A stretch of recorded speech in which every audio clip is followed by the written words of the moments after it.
जब सृष्टि का विस्तार हो रहा था, जब समय नवजात था और ब्रह्मा के कमल से ब्रह्मांड की धारा प्रवाहित हो रही थी, तब एक ऐसी चेतना भी जन्म ले चुकी थी जो केवल सृजन में नहीं, उसकी गति में भी भागीदार थी। ये चेतना थी ऋषियों की चेतना।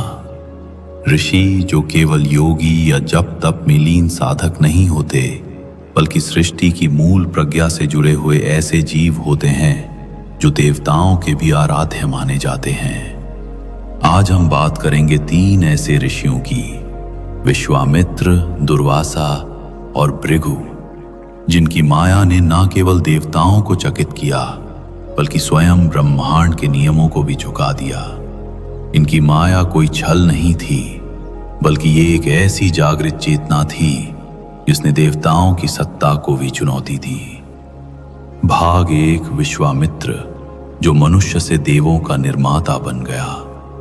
बहुत समय पहले, जब आर्यावर्त के विशाल भूभाग पर राजा गौतम के पुत्र एक योद्धा के रूप में राज कर रहे थे, तब कोई कल्पना भी नहीं कर सकता था कि यही पुरुष आगे चलकर स्वयं सृष्टा बनने का दावा करेगा। इस योद्धा का नाम था विश्वामित्र। एक दिन वे महान ऋषि वशिष्ठ के आश्रम पहुंचे। वहां उन्होंने देखा कि ऋषि ने कामधेनु गाय से अपने यज्ञ और शिष्यों की सारी आवश्यकताओं को पूरा कर लिया। विश्वामित्र को ये एक दिव्य चमत्कार लगा। उन्होंने कहा, हे वशिष्ठ, मुझे ये गाय दे दो। मैं इसे अपने महलों में ले जाकर समस्त पृथ्वी का कल्याण करूंगा। पर वशिष्ठ मुस्कुराए, राजन, ये गाय धन नहीं, एक योग है। इसे बल से नहीं, तप से पाया जाता है। विश्वामित्र को ये अस्वीकार्य लगा। एक क्षत्रिय के लिए ये अपमान था। उन्होंने युद्ध किया, पर ऋषि की तप शक्ति के आगे पराजित हो गए, और वहीं से आरंभ हुआ एक मनुष्य के ब्रह्मर्षि बनने का कठिनतम यात्रा। विश्वामित्र ने अपने सारे सुख, वैभव और सत्ता को त्याग दिया। वे वन में चले गए। वहां उन्होंने वर्षों नहीं, युगों तक तप किया। आग के चारों ओर बैठकर, केवल वायु पर जीवित रहकर, ध्यान और संकल्प में लीन होकर। देवताओं को भय हुआ, यदि एक क्षत्रिय ब्रह्मर्षि बन गया तो ऋषियों और देवों के बीच की विभाजन रेखा टूट जाएगी। इंद्र ने अप्सरा मेनका को भेजा। वह आई और अपनी मधुरता, नृत्य और रूप से विश्वामित्र को मोह में बांध लिया। परंतु ये मोह केवल बाहरी था। भीतर विश्वामित्र की आग जल रही थी। उन्होंने मेनका और उत्पन्न पुत्र को त्याग दिया और तप में और गहरे उतर गए। कई कल्पों के तप के बाद उन्होंने वह कर दिखाया जो कोई कल्पना भी नहीं कर सकता था, स्वर्ग का निर्माण। ये कोई कल्पना नहीं थी, वह वास्तविक स्वर्ग था। जिस प्रकार ब्रह्मा ने देवताओं को, इंद्र ने अमरावती को और कुबेर ने लंका को रचा था, वैसे ही विश्वामित्र ने एक वैकल्पिक स्वर्ग रचा। उसमें अप्सराएं थीं, दिव्य पुष्पों की वर्षा होती थी और पुण्यात्माएं वहां स्थान पाने लगी थीं। इंद्र भयभीत हो उठा। अगर पृथ्वी पर ही स्वर्ग मिल जाए तो देवताओं के लोक कौन खोजेगा? देवताओं ने फिर योजना बनाई, पर अब विश्वामित्र अडिग थे। अंत में वशिष्ठ स्वयं उनके पास आए। उन्होंने कहा, अब तुम ब्रह्मर्षि हो, क्योंकि अब तुम में न अहंकार है न प्रतिकार। अब तुम केवल सृष्टि के प्रवाह में समर्पित एक चेतना हो। इस प्रकार विश्वामित्र, एक मनुष्य, स्वयं सृष्टा बन गया। उसकी माया किसी छल या इंद्रजाल की नहीं, बल्कि तप, संकल्प और ब्रह्म चेतना की माया थी, जिसे देवता भी समझ न सके। भाग 2, दुर्वासा।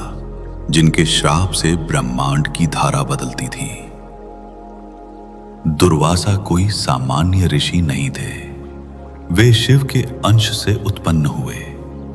उनके शरीर में तप और तांडव दोनों साथ साथ चलते थे। कहते हैं उनकी वाणी में वरदान और श्राप दोनों साथ होते थे, और जो उनके व्यवहार को ना समझ सका वो विनाश के गर्त में चला गया। उनके श्राप केवल क्रोध नहीं थे, वे ब्रह्मांडीय संतुलन को ठीक करने वाली शक्तियां थीं। किसी को लगता था कि उन्होंने एक फूल या माला के कारण श्राप दे दिया, परंतु वो माला, वो घटना केवल एक माध्यम होती थी। दुर्वासा सदा धर्म की गहराई में स्थित रहते थे, और जैसे ही कोई उस साम्य को तोड़ता, उनका श्राप सक्रिय हो जाता। इंद्र के साथ जो हुआ वो केवल एक माला का अपमान नहीं था, वो देवता के अहंकार का विस्फोट था।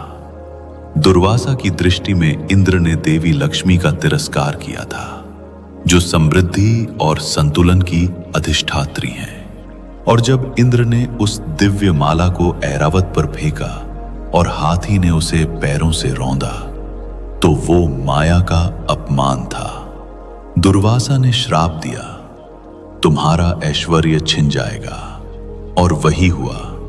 देवताओं ने शक्ति खो दी, असुरों ने स्वर्ग पर अधिकार कर लिया, और तभी समुद्र मंथन की लीला प्रारंभ हुई। अमृत, लक्ष्मी, कामधेनु, ऐरावत सब उसी श्राप के परिणाम स्वरूप प्रकट हुए। दुर्वासा के कई श्राप इतिहास में लिखे गए हैं। एक बार राधा के सामने वे कृष्ण के रूप में आए और उन्होंने उनकी भक्ति की परीक्षा ली। एक बार श्री राम के यज्ञ में बाधा डालने पर लक्ष्मण को त्यागना पड़ा। वो भी दुर्वासा के श्राप का ही परिणाम था। परंतु इन सभी घटनाओं में एक बात स्पष्ट थी, दुर्वासा की माया उनकी वाणी में बसती थी। जब वे कुछ कहते थे, ब्रह्मांड की गति रुक जाती थी और देवता भी सांसें रोक लेते थे। उनकी चेतना इतनी तीव्र थी कि वे समय, मृत्यु और सत्ता तीनों से परे थे। यही उनकी असली माया थी। भाग 3, भृगु, जिन्होंने त्रिदेवों की परीक्षा ली। अब आते हैं उस ऋषि की कथा पर जो स्वयं तप का मूल रूप थे, पर जिनकी परीक्षा में देवता भी असफल हो गए। ये थे महर्षि भृगु। उनका नाम आते ही त्रिदेवों की चेतना कांप उठती है, क्योंकि भृगु ने कभी ईश्वर को उनके सिंहासनों पर नहीं परखा, बल्कि उनके भीतर छिपे मनुष्य को देखा। कथा कहती है कि एक बार एक महान यज्ञ होना था। यज्ञ इतना विशाल और प्रभावशाली था कि उसमें किस देवता को प्रथम आहुति दी जाए, यह निर्णय लेना कठिन हो गया। देवताओं, ऋषियों और मुनियों का यह मत था कि त्रिदेवों में से कोई एक इस सम्मान का अधिकारी हो, ब्रह्मा, विष्णु या महेश। तब यह उत्तरदायित्व भृगु को सौंपा गया, और तभी शुरू हुई एक ऐसी यात्रा जहां माया और सत्य की सीमाएं विलीन होने लगी। भृगु ब्रह्मा के पास गए। ब्रह्मा सृष्टि में लीन थे, सृजन की गति में खोए हुए। भृगु ने प्रणाम नहीं किया, यह एक प्रतीक था। ब्रह्मा ने इसे अपमान समझा, उनका अहम जागा, परंतु उन्होंने इसे दबा लिया, क्योंकि वो जानते थे कि भृगु उनकी परीक्षा ले रहे हैं। भृगु समझ गए ब्रह्मा के भीतर अभी भी अहंकार बचा है। फिर भृगु शिव के पास गए। शिव समाधि में लीन थे। भृगु ने उन्हें भी प्रणाम नहीं किया। शिव का तांडव रूप जागा। उन्होंने क्रोध किया और त्रिशूल उठा लिया, परंतु पार्वती ने उन्हें रोक लिया। भृगु ने देखा यहां भी अहम और प्रतिक्रिया है। शिव को अभी संपूर्ण शून्यता प्राप्त नहीं हुई, और अंत में वे विष्णु के पास पहुंचे। विष्णु शेष शैया पर विश्राम कर रहे थे। भृगु ने क्रोध में आकर उन्हें पांव में लात मार दी। पर क्या हुआ? विष्णु उठे और बोले, ऋषिवर, मेरे पांव में कहीं चोट तो नहीं आई? आपके कोमल चरण तो कष्ट में नहीं आ गए ना? भृगु की आंखों से अश्रुधारा बह चली। उन्होंने समझ लिया ये वही चेतना है जो अहंकार और प्रतिक्रिया से परे है। ये वह शांति है जहां माया स्वयं अपने मूल में विलीन हो जाती है। विष्णु के हृदय में लक्ष्मी विराजमान थी, और कहते हैं कि जब भृगु ने उन्हें लात मारी तब लक्ष्मी क्रोधित हो उठी। परंतु विष्णु मुस्कुराए और लक्ष्मी भी उस मुस्कान में शांत हो गई। यह भृगु की माया नहीं थी, ये उनकी जागृत दृष्टि थी। वे केवल बाहरी आचरण नहीं देख रहे थे, वे ईश्वर की आंतरिक क्षमता को परख रहे थे कि वो अहम और द्वेष से परे हैं या नहीं। आज भी जब प्रथम आहुति की बात होती है तो विष्णु को दी जाती है, क्योंकि वे परीक्षा में खरे उतरे। निष्कर्ष, अब जब हम इन तीनों ऋषियों को देखते हैं, विश्वामित्र ने स्वर्ग बना दिया, दुर्वासा ने ब्रह्मांड को श्राप से हिला दिया, भृगु ने त्रिदेवों के अंतरतम को परख लिया, तो समझ आता है कि ऋषि केवल जप तप में लीन साधु नहीं थे। वे ऐसी चेतना के प्रतिनिधि थे जो देवताओं के कार्य और व्यवहार को भी दिशा देती थी। इनकी माया छल की नहीं थी, बल्कि संवेदनशील सत्य की माया थी, जो सत्य को परखती थी, चुनौती देती थी और देवताओं को भी अपने भीतर झांकने को मजबूर कर देती थी। ऋषियों की माया ये दिखाती है कि ईश्वर कोई सिंहासन पर बैठा हुआ सत्ता नहीं, बल्कि वो चेतना है जो विनम्रता, सहनशीलता और समर्पण में निवास करती है।